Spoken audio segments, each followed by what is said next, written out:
And a good morning to you from all due respect. Tony Salvadore here. This will be my second post. I'm sure it'll be as magnificent and as entertaining as the first one. Anyway, you know what? I just got a thought. I want to talk about my dad.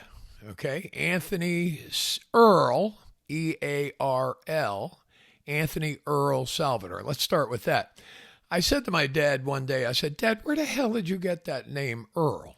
E-A-R-L. I mean, it's not very Italian, you know. And he said to me, well, that's not my middle name. I said, okay. What's the deal? He said, well, my real middle name is Orlando. Okay. Well, how did it become Earl? Because when he went in a service, and they had to give it their full name, he said, I didn't want to use Orlando. It was too Italian. Like Anthony Salvadore isn't. But whatever. So he lied to him, and it became Anthony Earl Salvadore. That's number one on my father. Real character we're going to talk about here over the next few minutes. I want to start. Actually, the guy worked two jobs his entire life. Worked on the railroad, bartended, worked in a liquor store, doing shelves and whatever. Two jobs his entire life.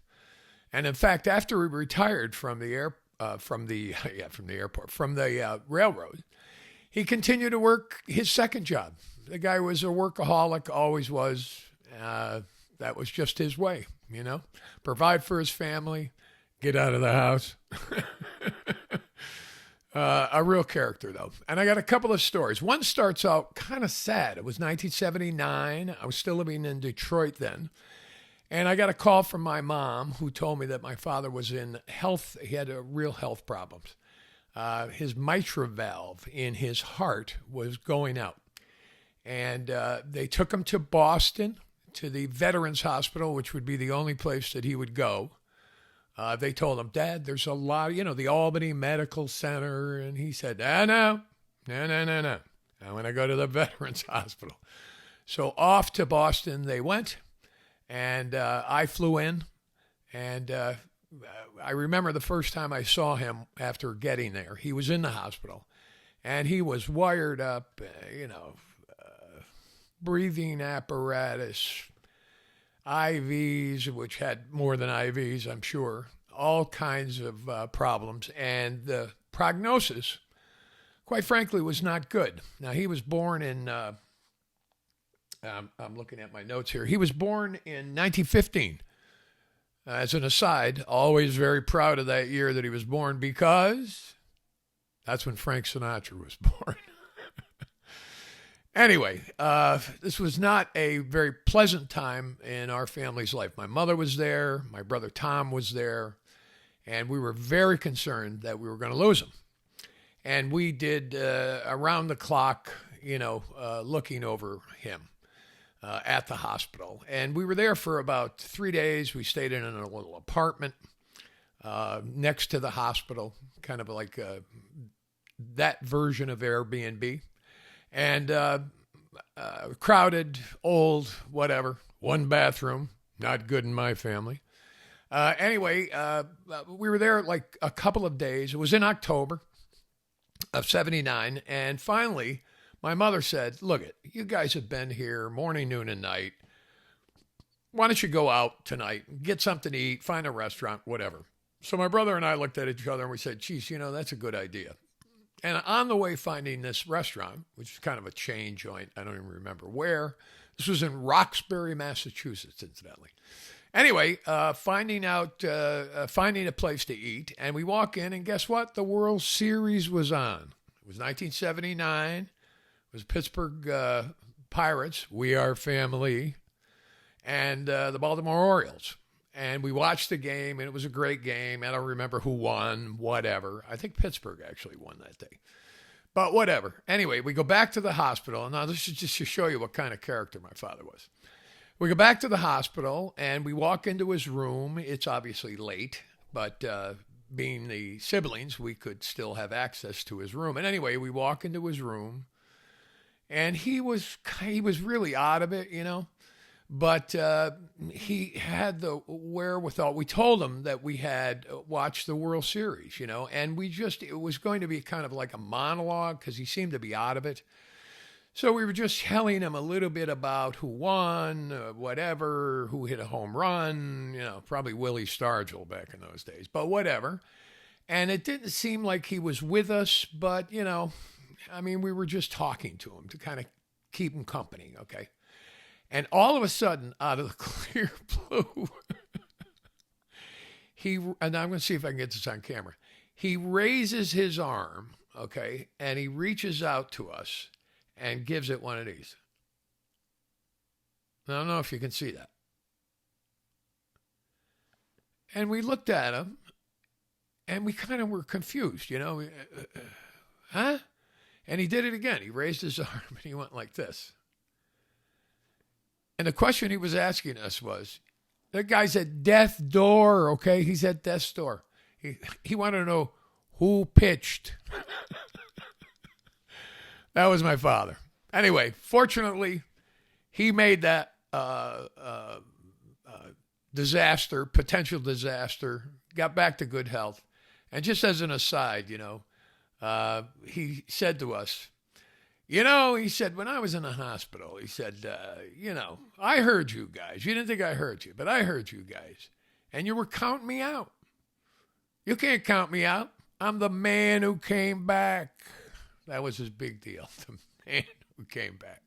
All right, that's one story about him.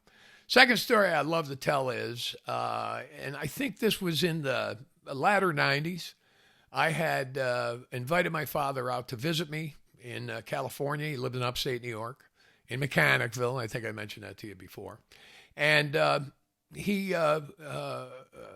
didn't think he would come because he never had flown, I don't believe, to that point. But my brother Tom convinced him and came out with him, to kind of keep him company on the airplane and show him all the rigmarole when you fly. The seat belts, all that business. Anyway, and off he comes. And as a part of this, I was going to take him to a Giants game, okay? Now, he had gone to a lot of Yankee games when I was young. I went with him once or twice. We went on the train from Mechanicville down to the Grand Concourse and watched the Bronx Bombers. They were not my team at that point. Actually, the Brooklyn Dodgers were my team. And I did talk him into a couple of times taking me to Ebbets Field. So I actually saw Ebbets Field. But anyway, he comes to California, and we set it up with the Giants. We got the KMBR box and the whole thing. And I approached Pat Gallagher because, as a lot of you know, and I think about the seventh inning or so, they put up a sign, welcome, whatever, welcoming, the Giants welcome, whatever. So I asked Pat if he would do that. And he said, yes, he would. That's not a problem. Now, my father's name was Anthony Salvadore, okay? But his nickname and what he was called and what everyone knew him by was Coon Salvadore. Not a very appropriate, politically correct name.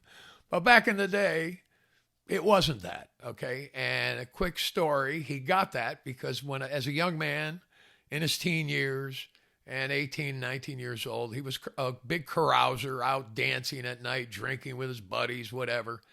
And a late night guy, a late night owl, okay? And he developed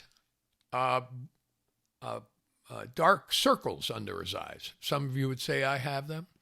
But anyway, and his buddies, being this was Mechanicville and everybody had a nickname, they start calling him Raccoon for the dark circles under his eyes. And that then became Coon. Whatever. Okay.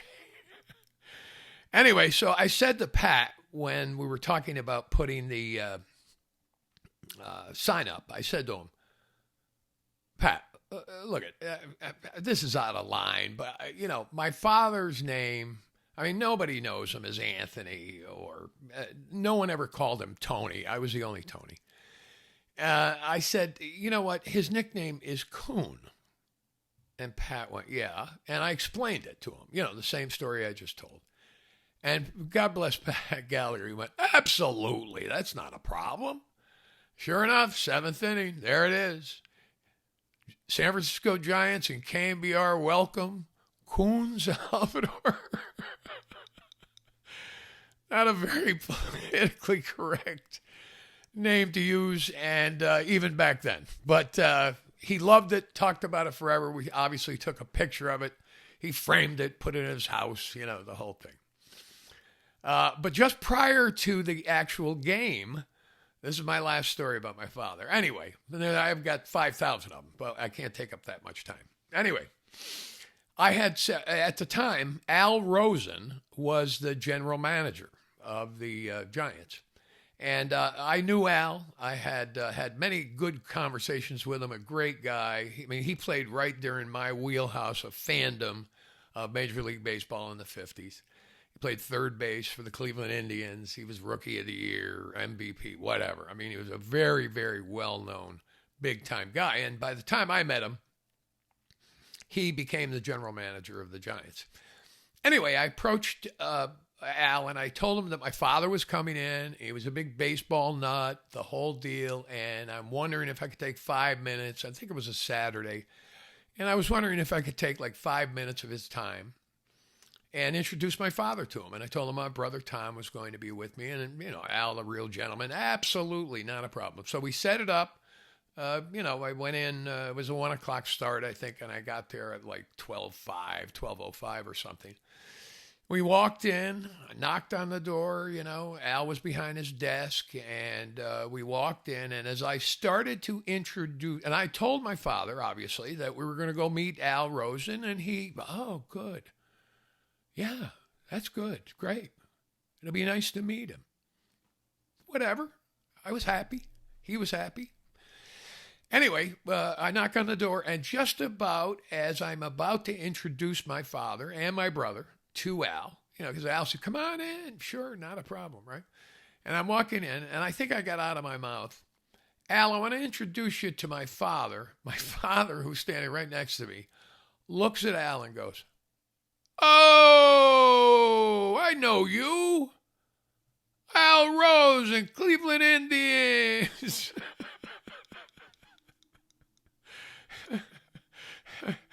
Al smiles, gets up from behind his desk, comes over, and then I do the introduction and whatever, And Al has my father sit down and, across from his desk. And my brother and I stand behind him.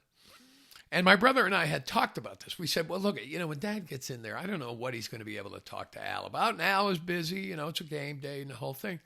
I said, so you and I will kind of like lead the questions, and, we'll do 5 minutes. We'll take Al's time. Nice guy, for seeing my father. And we'll go. So my brother was with me and whatever. So now Al has him sit down, okay? 5 minutes? We must have been there. Those guys talked for 20 minutes. We couldn't get him out of there. We're 15 minutes in, and I'm going, okay, gee, Al, I really appreciate Al. No, wait. And they're talking about, Bob Lemon and Bob Feller and the 48, World Series win and how they got, trounced by the by the Giants in 54 and that was great. Anyway, so we're in the box, Al, gives him a big handshake, and they pat each other's shoulders and the whole thing. It was before hugs back in the day. But anyway, they pat each other's shoulders, and I thanked Al profusely. It was really terrific of him to do that.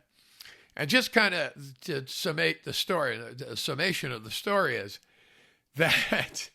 So we get up in the box, and I say to my father, and because I said to my brother, I said, it was kind of strange, when I told Dad that we were going to meet Al Rosen, he kind of gave it the old, oh, yeah, that's good. He wasn't real enthusiastic, But how about when we walked in, oh, I know you, the whole thing. And my brother and I came to the conclusion that we really don't think he knew who the hell Al Rosen was. But to show you what kind of baseball guy he was, right? Here we were. Now, Al is in his 60s now. He's got white hair, the whole deal. As soon as my father saw him, okay, soon as he saw him, he goes, "Oh, I know who you are." Those are just a couple of short stories about my father. And I love the guy. And oh, and by the way, I know you're out there. I can hear you breathing.